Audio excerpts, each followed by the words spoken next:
Hello everyone, thanks for tuning in again today. I'm Tim Edge, the voice of the Maple Leaf Finals at Agribition. And for this year, the host of this special series celebrating and showcasing the very best of Canadian rodeo.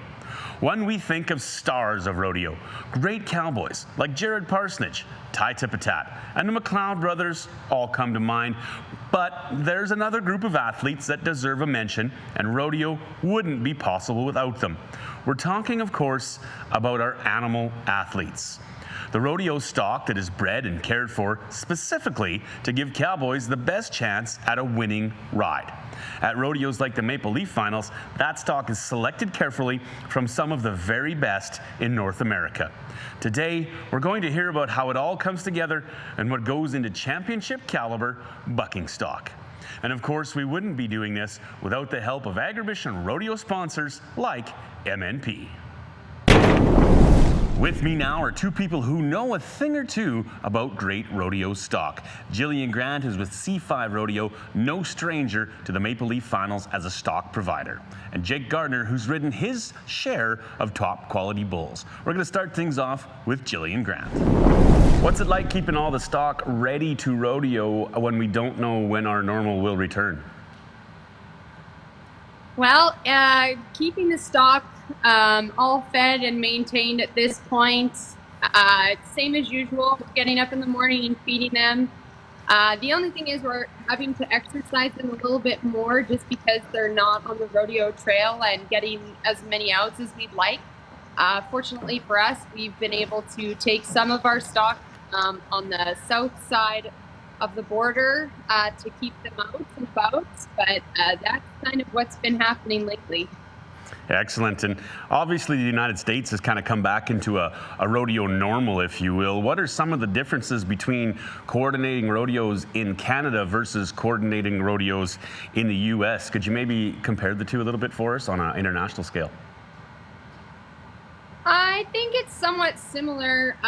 Just when you're in the U.S. side, you're obviously dealing with the PRCA versus the CPRA, although they are pro-sanctioned associations a lot of the time. Of course, with the coronavirus, it's brought a lot of different new challenges to rodeoing, just making sure we're keeping staff and contestants and spectators safe. So it's taking a little bit more time when prepping for rodeo than usual, a lot more time actually, but that what I would say would be somewhat of the major differences is that you're dealing more specifically with the PRCA when you're down there, and it of course depends on which state and county that you're in as well. And are you finding that most states and counties are willing to cooperate and willing to get the best show off possible considering the circumstances? For the rodeos that have had the opportunity to go ahead, very admirable because it is a lot of work, and there still is a lot of risk with the uncertainties of how things are going to go with COVID-19. As you know, Tim, a lot of rodeos, including rodeos in Canada, we're used to kind of a routine every year. We've worked really hard to get that routine and to be able to build on that. And so it'll be very interesting. And I hope people know that there's going to be a lot of work for our committees and in the near future, and hopefully we can keep helping them out with that. Yes, we all hope that we can kind of get back to going on our routines here very shortly. Now, C5 Rodeo is well renowned both in the PRCA and in the CPRA for having some very strong horses like Virgil. How about that guy comes to mind? What is it like when you get down into the States with some of these great big strong Canadian horses? Did some of the cowboys prefer drawing these horses? I think when you talk to a lot of the top cowboys out there, they really like getting on some of these stronger horses because they can be a lot of points on them, and that's key. That can be making the difference of winning first or being in crying holes. So I think whether you're in the Canada or in the U.S., contestants are really excited to be able to get on these stronger horses for that reason. Excellent. And now just to kind of wrap it up here a little bit, Jillian, we know a lot of people and a lot of our viewers are familiar with the day-to-day work that happens on a ranch, keeping things moving and keeping things ready to go. But tell me a little bit about the production side. What are you keeping active at, and what are you keeping going in order to hit the ground running whenever it is we do have the opportunity to move forward? Well, that's correct, Tim. There's a lot of behind the scenes that go on in order to keep the production up to standard. And one of the things that we're continue to work on is to pre-plan, whether it's our marketing plans, keeping in contact with all our production vendors, coming up with new ideas of how we can ensure that we can bring forward the best production and entertainment in our rodeos moving forward. So there's a lot of pre-planning ahead, and we're working and creating those plans right now for next year to make up for any of the other planning that we're going to have to make in terms of COVID-19. Excellent. Well, thank you very much, Jillian. We do appreciate you being a part of this today. Have a good time. Take care of that little baby of yours, and we'll hopefully be seeing you very soon in the rodeo world. All right. Thanks, Tim. Thanks, Jillian. Viterra is a proud partner of the Canadian Western Agribition. Viterra, the Agriculture Network, helping farmers feed the world for over 100 years. All right, and hello, Jake. Thank you for joining us. I see we've caught you at work today.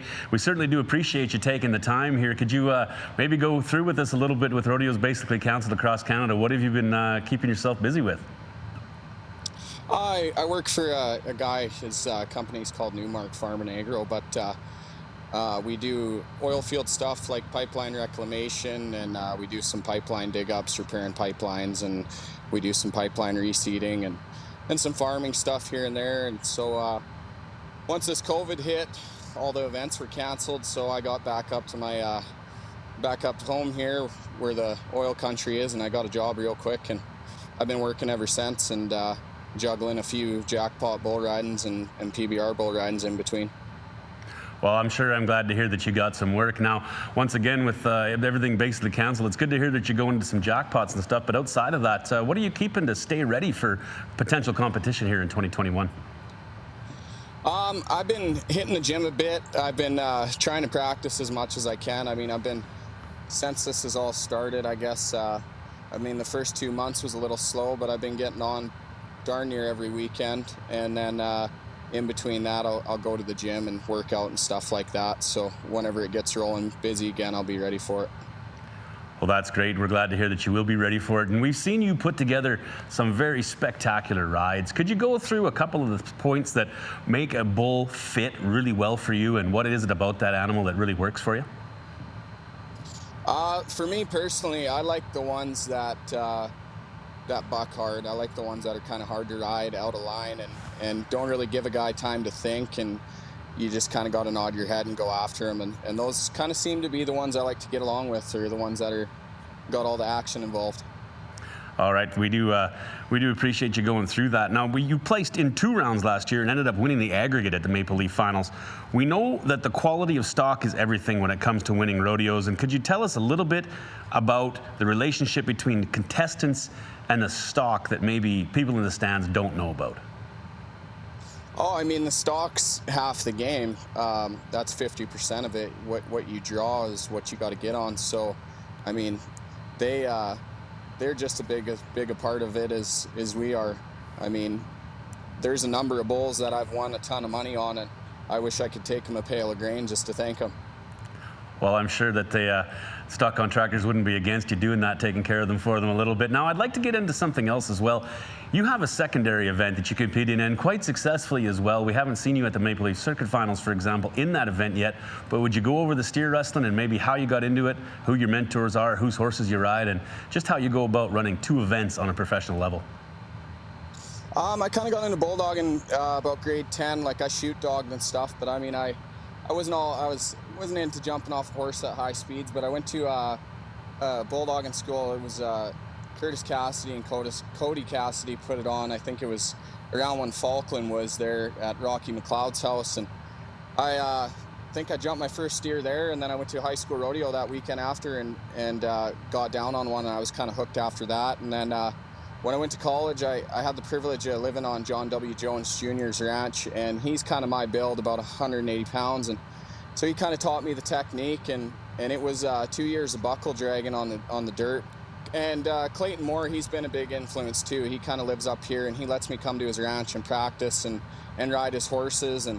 And then when I kind of got into the pro rodeo, and he kind of helped me get comfortable with all the guys, and all the bulldoggers are great guys. They've always been really helpful for me, and a lot of them, like I'd go up and ask the day before a rodeo, and they're always good about letting me get on. And yeah, it's just a good group of guys to be around for sure. Well, I'd like to congratulate you on being able to handle 2 events at these big rodeos. I know I watched you at High Prairie, and one of the things I noticed up there was just how well you scored up there. And, you know, reading cattle is a big part of it. And reading cattle, whether you're riding bulls or throwing steers, is a big part of it as well. Now, I know that you can't compare the two exactly on a success level quite yet, but are you looking forward to maybe continuing bulldogging after the bull riding slows down, or are you going to continue to pursue the bull riding as far as you possibly can? Yeah, this summer I've kind of been getting into riding some horses and stuff, and riding bulldogging horses more with Clayton, and eventually, kind of when I hang up the bull riding end of things, I'd like to go into more of the timed event end of deal and stay involved some way or another. And yeah, I definitely think I could get some more years out of the steer wrestling after I'm done riding bulls. Well, those of us that are a little on the more retired side would welcome you to the team rope and pen anyway, and we sure do thank you for taking the time out of your day, taking time off your work here to give us a call. We really do appreciate it, and we're looking forward to you competing as soon as our season can pick up here in pro rodeo in Canada. Of course, the best part of rodeo is the action on the dirt. Let's have a look back at one of the best rides from the Maple Leaf Finals in the Rodeo Re-Ride, presented by Ford.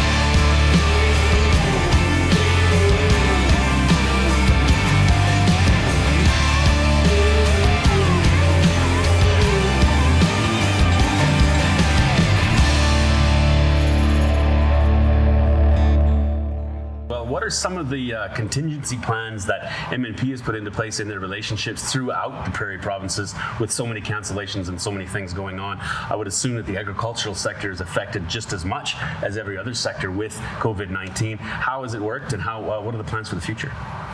I think in a lot of ways we've tried our best to see it as an opportunity. We've really gone digital, I think, like everyone has been.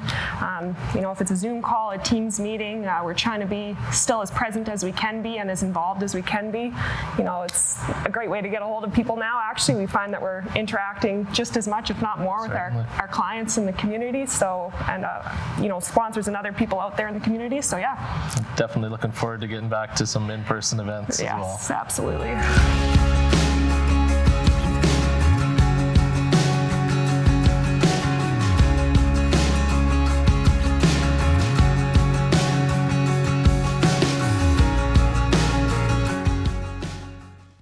That's it for this episode of Maple Leaf Finals Rodeo TV, presented by MNP. You can watch this episode anytime you want at agribition.com, and also a big tip of the hat to our production company, IKS Media. Next Sunday, we're having a look at the lighter side of the Maple Leaf Finals. We'll do a little clowning around and talk about entertaining the crowd. See you then.